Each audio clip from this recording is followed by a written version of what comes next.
प्यारे बच्चों, कल मैंने आपको खेल एवं शारीरिक शिक्षा विषय के बारे में बताया था। इसी कड़ी को आगे बढ़ाते हुए मैं बताना चाहूंगा कि खेल एवं शारीरिक शिक्षा विषय आपके पाठ्यक्रम में वर्ष 2004-05 से अनिवार्य विषय के रूप में शामिल किया गया था। ये 100 अंकों का पूरा पेपर होता है, जिसमें 50 नंबर की थ्योरी और 50 नंबर का प्रैक्टिकल होता है, और दोनों को मिलाकर, थ्योरी और प्रैक्टिकल को मिलाकर आपको 50% अंक लाने अनिवार्य हैं इसमें पास होने के लिए। बहुत ही दिलचस्प सब्जेक्ट है, मैं समझता हूं आपको अच्छा लगेगा, जरूर अच्छा लगेगा। तो ज्यादा वक्त न लेते हुए आज हम सबसे पहले लिखित परीक्षा का सबसे पहले चैप्टर आपका शारीरिक शिक्षा का स्वरूप एवं विकास के बारे में हम लोग चर्चा करेंगे। थोड़ा सा बड़ा चैप्टर है, लेकिन हम लोग धीरे धीरे इसको पूरा कर लेंगे। आज हम इसमें शारीरिक शिक्षा का अर्थ, इसकी परिभाषा, इसके उद्देश्य, इसकी क्यों आवश्यकता पड़ी, इसके लक्ष्य क्या है, इसके क्षेत्र क्या है, इसके बारे में थोड़ा चर्चा करेंगे। बाकी धीरे धीरे आगे बढ़ते रहेंगे। आप लोगों की सहूलियत के लिए मैंने कुछ अपनी किताब के माध्यम से कुछ नोट्स तैयार किए हैं, ताकि आप लोग इसको अच्छे से समझ सकें, और वो नोट्स आपके बारी बारी से इस स्क्रीन पे प्रदर्शित होंगे। वो लगातार बने भी रहेंगे, ताकि आप लोग उसको अच्छे से समझ सकें, देख सकें, पढ़ सकें, या कोई प्रिंट अगर कर सकता तो प्रिंट कर ले, स्क्रीनशॉट ले सकता, अच्छे से पढ़ने के लिए कर सकता है।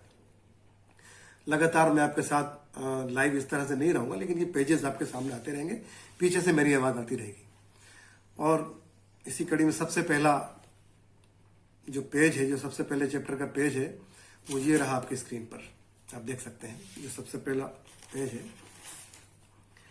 शारीरिक शिक्षा का अर्थ। वर्तमान समय में हमारे समाज में शारीरिक शिक्षा के विभिन्न अर्थ प्रचलित हैं।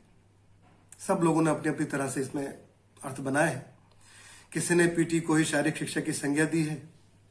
पीटी का पूरा नाम फिजिकल ट्रेनिंग, शारीरिक प्रशिक्षण है, और यह शब्द सेना के उन कार्यक्रमों के लिए प्रयुक्त होता है जो सैनिक को कुशल स्फूर्ति में बनाने के लिए संचालित किए जाते हैं। कुछ लोग खेलों को ही शारीरिक शिक्षा का नाम दे देते हैं। कई लोग शारीरिक शिक्षा के अंतर्गत ड्रिल को ही प्राथमिकता देते हैं, लेकिन ड्रिल शब्द भी सैन्य विज्ञान या मिलिट्री साइंस से ही लिया गया है। कुछ लोग शारीरिक शिक्षा को शारीरिक संस्कृति की संज्ञा देते हैं। शिक्षा मंत्रालय की एक रिपोर्ट के अनुसार जो उन्होंने इसका अर्थ निकाला है, जो बताया, वो मैं आपके सामने पढ़ रहा हूं। शारीरिक शिक्षा एक ऐसी शिक्षा है जो बालक को संपूर्ण व्यक्तित्व के विकास हेतु विभिन्न क्रियाओं द्वारा शरीर, मन तथा आत्मा को पूर्णता की ओर बढ़ाती है। इसी तरह माध्यमिक शिक्षा आयोग के अनुसार भी एक अर्थ है। उनके अनुसार शारीरिक शिक्षा स्वास्थ्य कार्यक्रमों का एक अति अनिवार्य भाग है। इसकी विभिन्न क्रियाओं को इस प्रकार कराया जाए कि शिक्षार्थियों का शारीरिक एवं मानसिक स्वास्थ्य सुदृढ़ हो, उनकी मनोरंजनात्मक क्रियाओं की रुचि में वृद्धि हो, तथा उनमें आंतरिक रूप से सामूहिक भावना, खेल भावना एवं दूसरों को आदर देने की भावना का विकास हो।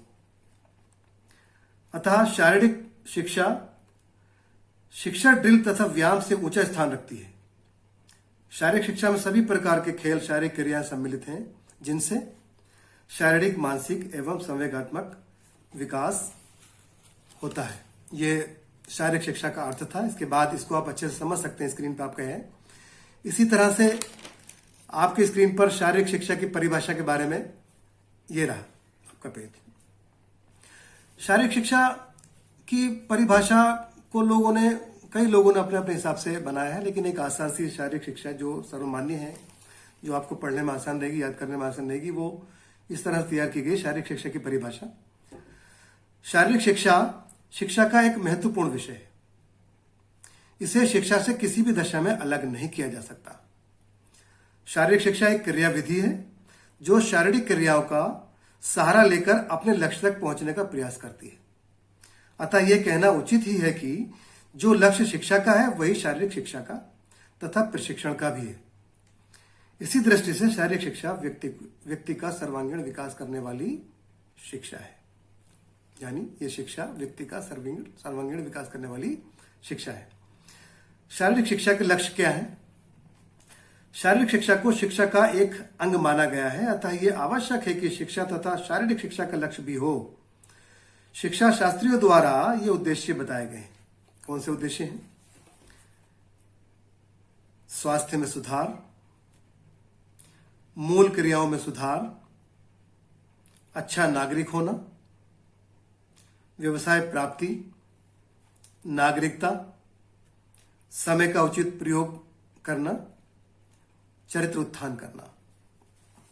छात्रों, ये शारीरिक शिक्षा की परिभाषा और इसके लक्ष्य थे। अब आपके सामने जो पेज आने वाला है उसमें शारीरिक शिक्षा के उद्देश्य के बारे में बताया जाएगा, और ये रहा आपका शारीरिक शिक्षा का उद्देश्य वाला पेज। शारीरिक शिक्षा का लक्ष्य मनुष्य को आनंदमय जीवन की ओर ले जाना है, अतः इस लक्ष्य की प्राप्ति के लिए शक्ति तथा मांसपेशियों में तालमेल को बढ़ावा देना जरूरी होगा। चूंकि लक्ष्य तक सीधा पहुंचना कठिन होता है, इसलिए लक्ष्य तक पहुंचने के लिए उद्देश्यों को निर्धारित करना आवश्यक होता है। शारीरिक शिक्षा के लक्ष्य की प्राप्ति के लिए निम्न उद्देश्य प्रस्तुत किए गए हैं। बालकों का सर्वांगीण विकास एवं गुणों का उन्नयन, छात्रों में स्वयं उत्तरदायित्व वहन, समय पालन एवं स्वस्थ नेतृत्व शक्ति का विकास, स्वस्थ शरीर हेतु शारीरिक एवं मानसिक क्षमताओं की अभिवृद्धि, सहयोग, सहिष्णुता तथा विश्व बंधुत्व की भावना का विकास, भावी जीवन में जीविका के लिए तैयार करना, नागरिकता का विकास, छात्रों में भारतीय संस्कृति के प्रति अनुराग, राष्ट्रीय एकता एवं देशभक्ति की भावना का विकास करना। ये इसके शारीरिक शिक्षा के उद्देश्य हैं। सवाल ये उठता है कि शारीरिक शिक्षा की आवश्यकता क्यों पड़ी? तो मानव जीवन में विद्यार्थी जीवन एक महत्वपूर्ण स्थान रखता है। विद्यार्थी जीवन को निर्माण काल भी माना जाता है। एक बार एक स्वरूप निर्धारित हो जाने के बाद विद्यार्थी उसके रंग में ढल जाते हैं। ऐसे में फिर उनमें बदलाव लाना मुश्किल हो जाता है। इसीलिए शारीरिक शिक्षा छात्रों के सर्वांगीण विकास के लिए आवश्यक शिक्षा है। यह ऐसा कार्यक्रम है जो शारीरिक स्वास्थ्य से संबंधित ज्ञान प्रदान कर छात्रों को नियमित स्वास्थ्य के लिए सजग और क्रियाशील बनाती है और देश को स्वस्थ नागरिक प्रदान करती है। अतः यह कहा जाता है कि स्वस्थ नागरिकों के बिना किसी देश का विकास असंभव है। इस बारे में रूसो, प्लेटो, विवेकानंद आदि ने भी शारीरिक शिक्षा की आवश्यकता पर विशेष बल दिया है तथा इसे सामान्य शिक्षा का अभिन्न अंग बताया है। छात्रों, आज का ये आखिरी पेज जो आपकी स्क्रीन पर ही आने वाला है, शारीरिक शिक्षा का क्षेत्र। शारीरिक शिक्षा का क्षेत्र अत्यंत व्यापक है। शारीरिक शिक्षा का क्षेत्र केवल शारीरिक प्रशिक्षण एवं ड्रिल तक ही सीमित नहीं है, बल्कि जितनी भी स्वास्थ्य संबंधी क्रियाएं हैं उन्हें शारीरिक शिक्षा के क्षेत्र में सम्मिलित किया जाता है। शारीरिक शिक्षा के क्षेत्र के अंतर्गत व्यक्ति के व्यक्तित्व विकास की समस्त शारीरिक क्रियाएं तथा कौशल शामिल किए जाते हैं। शारीरिक शिक्षा के क्षेत्र में निम्नलिखित कार्यक्रमों को शामिल किया जा सकता है। सबसे पहले खेलकूद संबंधी क्रियाएं। ये खेलकूद संबंधी क्रियाएं क्या हैं? इसको इन्होंने 3 भागों में इसको बांटा है। सबसे पहले है, आप देख रहे होंगे, व्यक्तिगत खेल यानी कि इंडिविजुअल खेल। इन खेलों में जो परफॉर्मेंस होती है बच्चों की, इंडिविजुअल यानी व्यक्तिगत बच्चे की परफॉर्मेंस के आधार पर उसका असेसमेंट किया जाता है। जैसे ही कुछ खेल हैं जिसमें इंडिविजुअल बच्चे पार्टिसिपेट करते हैं और उसका आकलन भी इंडिविजुअली किया जाता है, इसलिए इसका नाम व्यक्तिगत खेल या इंडिविजुअल गेम्स रखा गया है। इसके अंतर्गत बहुत सारे खेल हैं हमारे।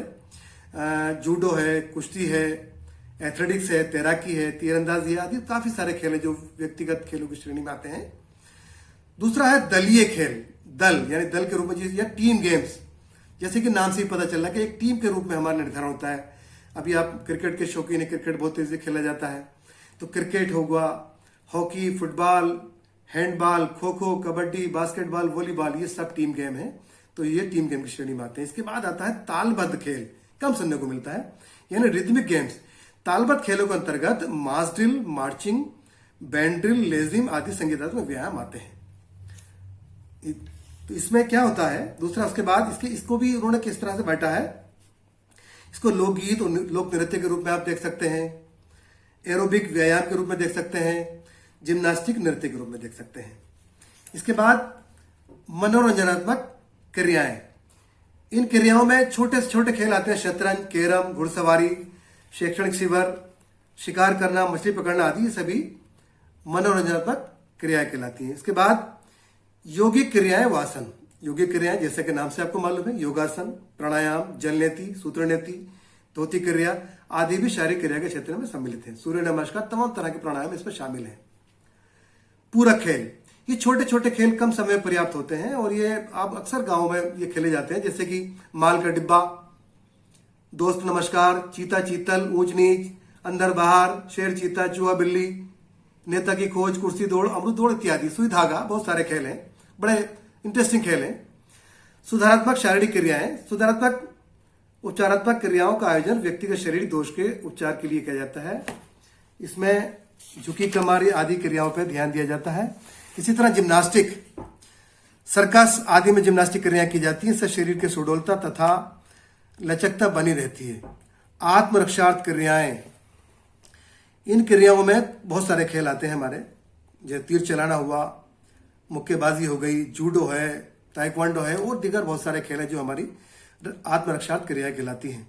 आधारभूत सामान्य व्यायाम, इसके व्यायाम नॉर्मल व्यायाम होते हैं, अपितु चलते फिरते, दौड़ते फिरते, वजन उठाते जो बाग बगीचे में आप एक्सरसाइज करते हैं, वो आधारभूत सामान्य व्यायाम की श्रेणी में आते हैं।